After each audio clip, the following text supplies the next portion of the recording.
We are looking forward our way from the Circle 270 Media Studios in Columbus, Ohio. Hi, this is Brett. We're going to explore a topic that's become an important issue for many of us. When we're updating our last will and testaments and estate planning, we now need to create digital estates. A digital estate or digital will ensures our online and internet presence is managed after our passing. Today's guest, Larae Schraeder from Schraeder Law, is going to give us an overview of digital estates, focusing on the legal ramifications. Larae, thanks for joining us again. Thank you for having me. It's always a pleasure. It's always fun to have you in the studio with us, Larae. Thank you so much. And this is really kind of a new topic that we happened upon. And thank you so much for being willing to come in and talk to us about it. We've had a couple of conversations on digital estates to determine the array of topics under this particular episode.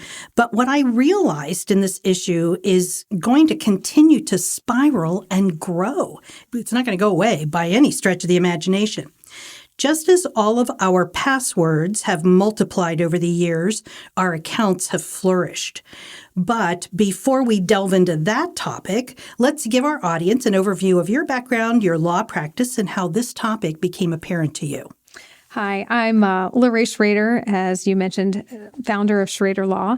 We've been practicing over 5 years, and I'm a second career attorney. I worked in financial services industry prior to law school and during, and have focused on estate planning and elder law during my time in practice.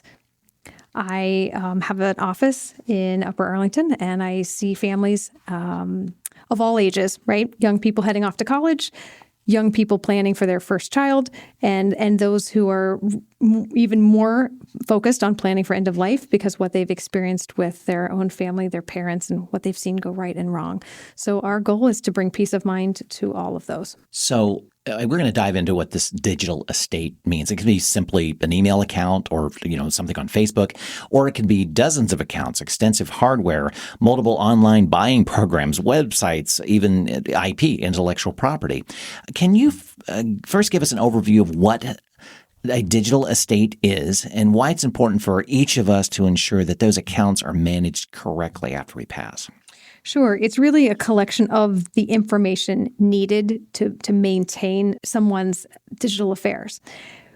Even people who don't think they have a digital asset, they often do. So people will say, well, I don't have Bitcoin.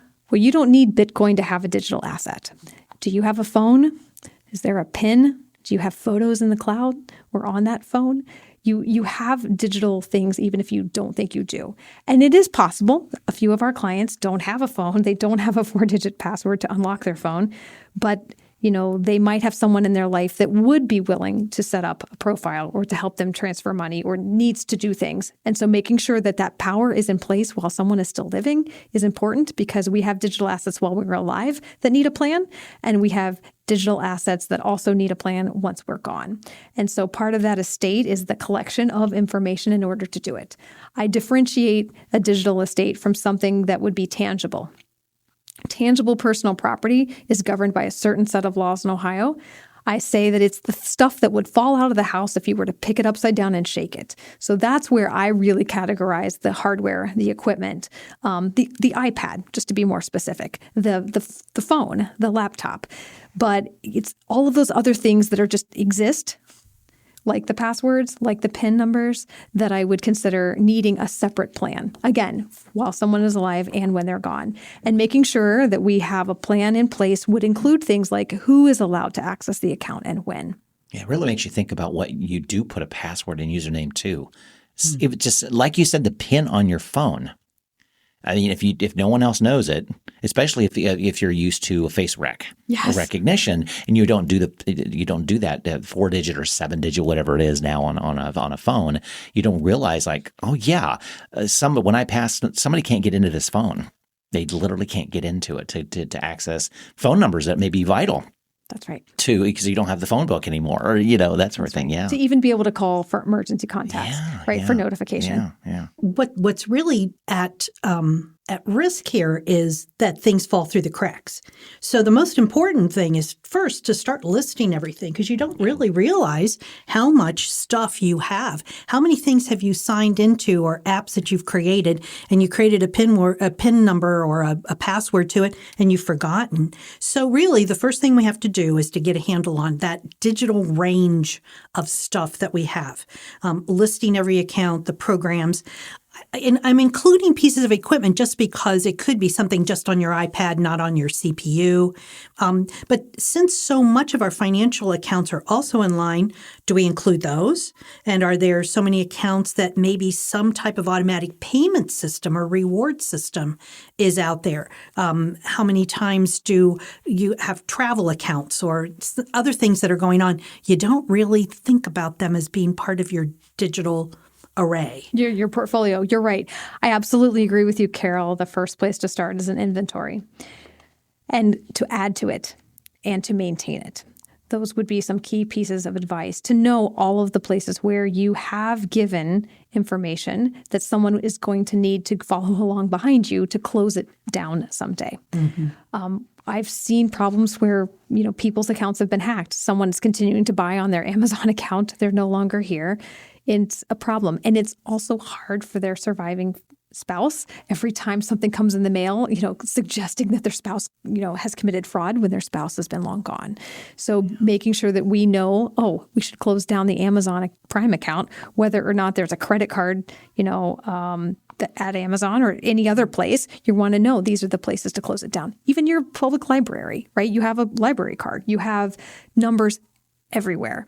Is there anything that we don't include in our digital asset package? I have it all in one place, but there are risks that come with doing that. As I mentioned, everything is in one place and could be accessed. But I think the biggest risk would be for the financial accounts, because the person that does know the password, that is the key to the kingdom, may not understand where their control starts and where their authority ends. And just because they know the password to that bank account doesn't mean that the dollars sitting in that account are theirs or can be transferred lawfully.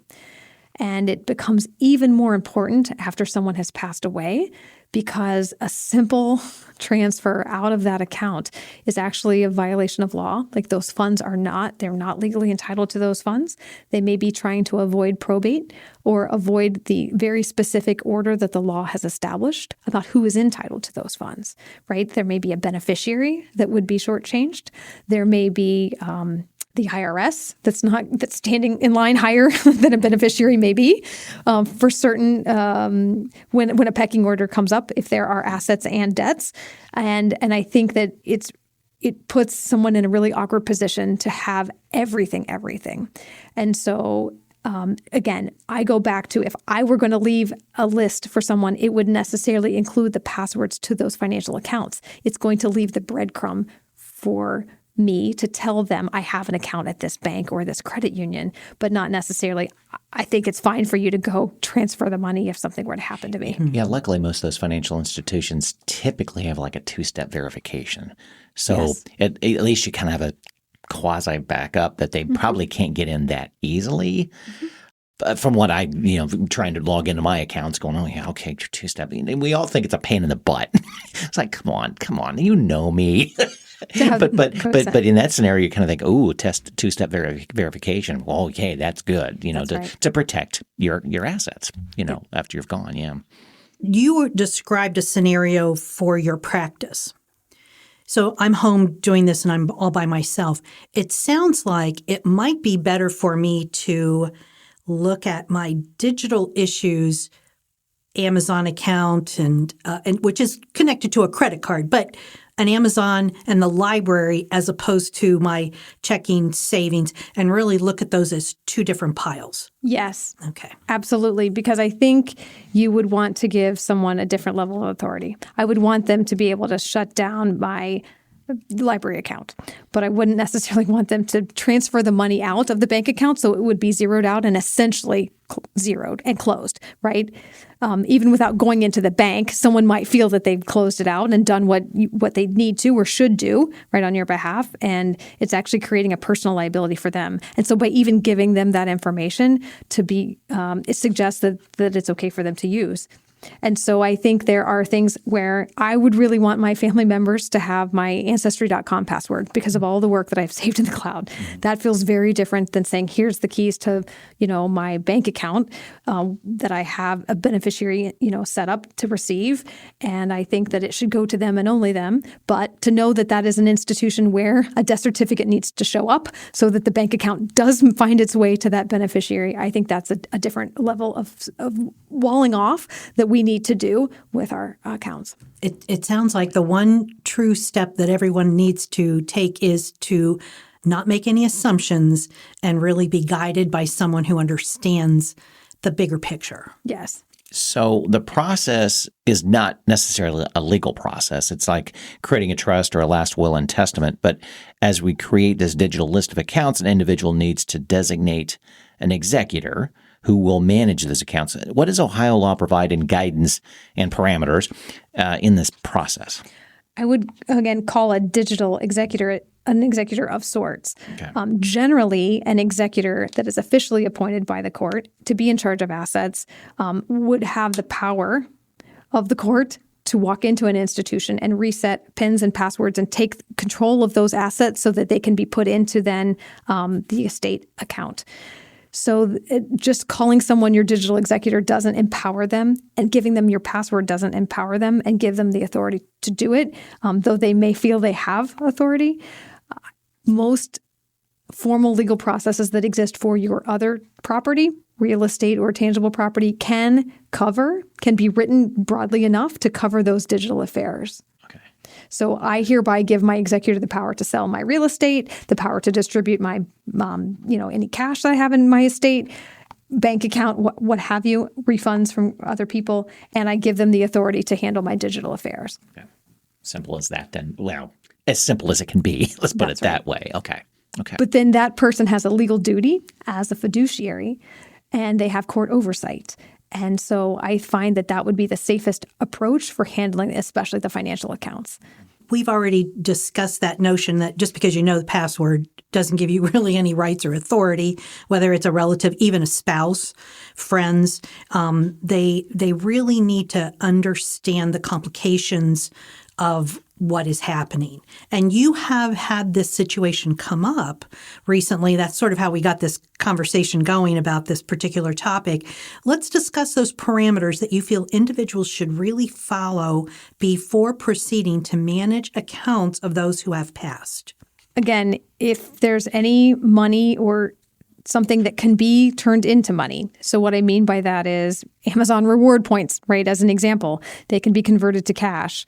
That would be an asset of the estate.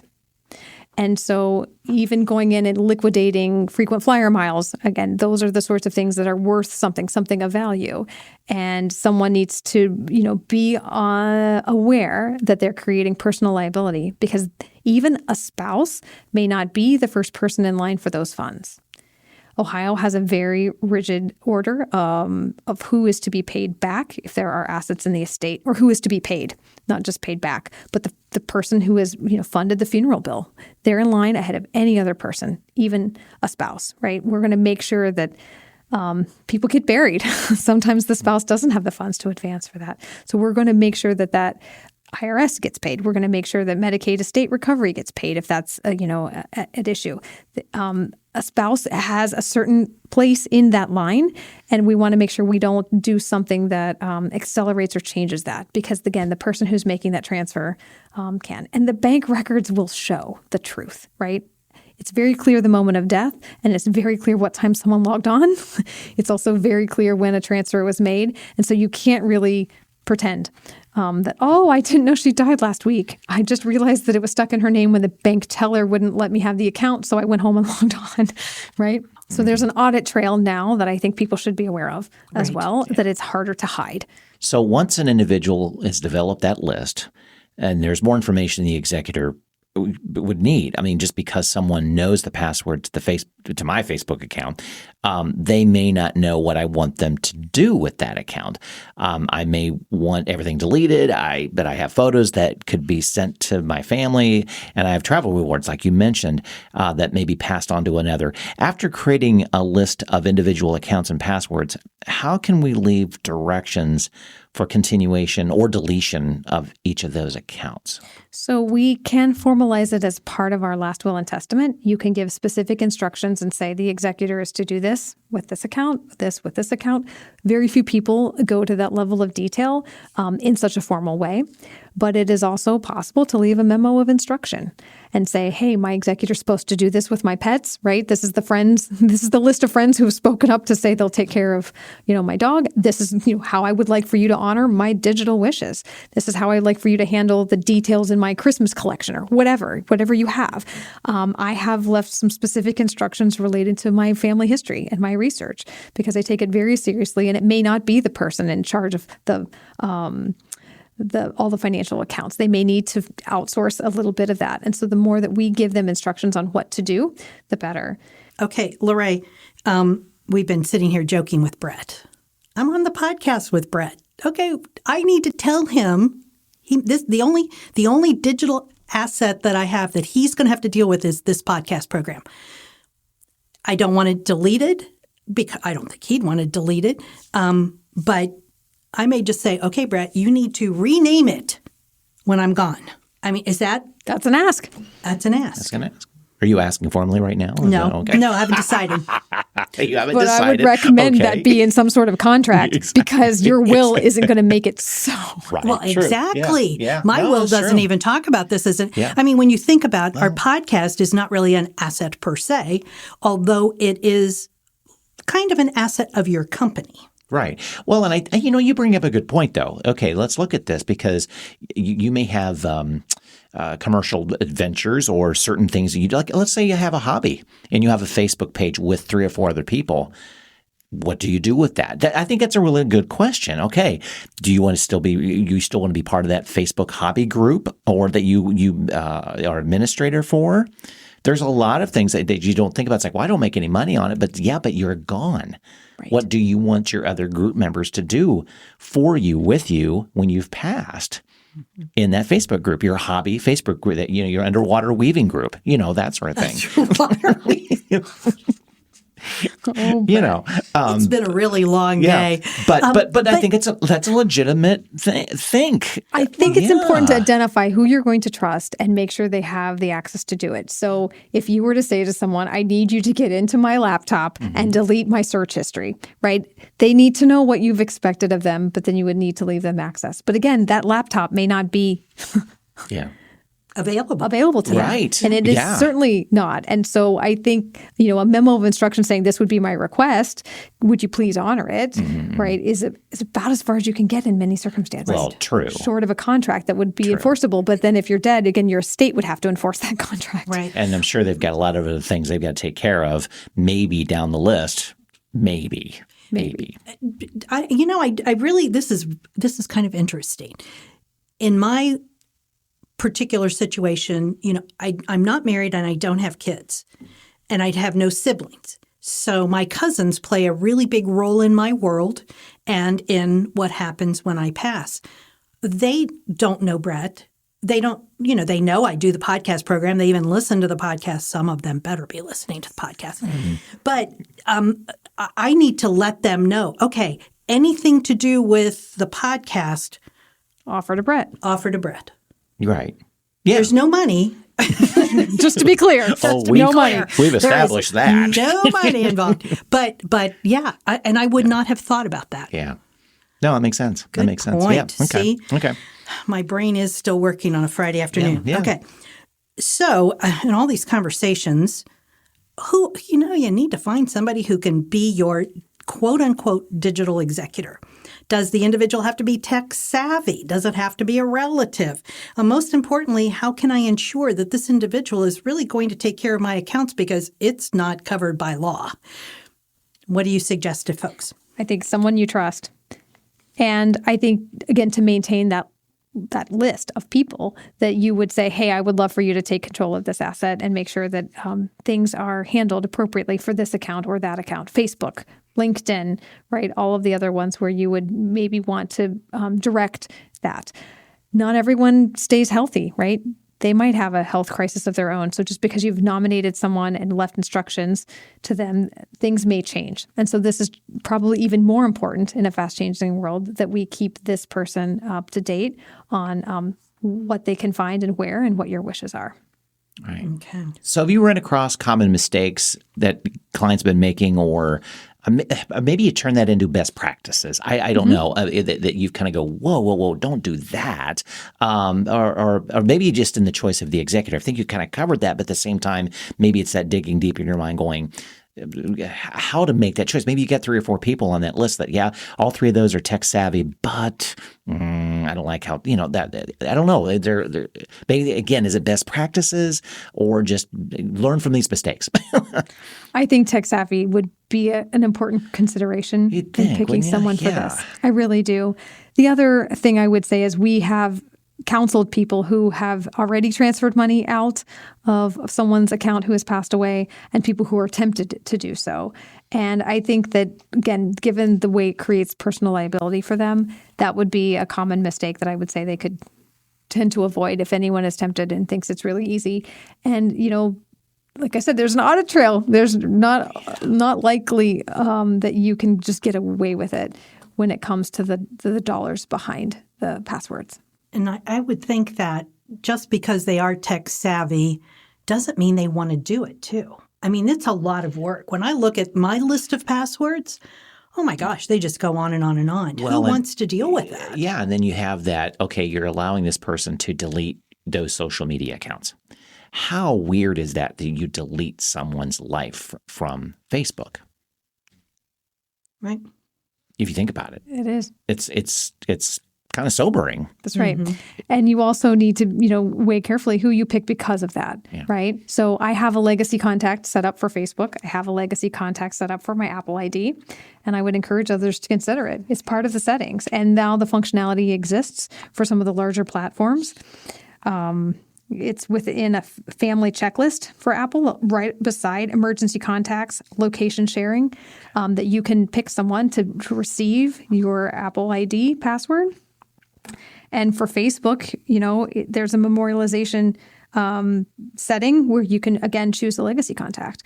And I think that person may or may not need to be your executor. They're maybe your Facebook friend, back to your point about we've got a shared Facebook page that we want to continue in perpetuity or not. I think we're going to end up having to cover this topic again as we get to be more savvy in all of the issues maybe, and we're going to come back at you with more questions. But for right now, we always provide our guests with an opportunity for last words of wisdom. So anything you want to make sure that the listeners really heard from you today? I think this is something they have more control over than they realize by, again, picking the right people, identifying the accounts, and then knowing that there are parameters.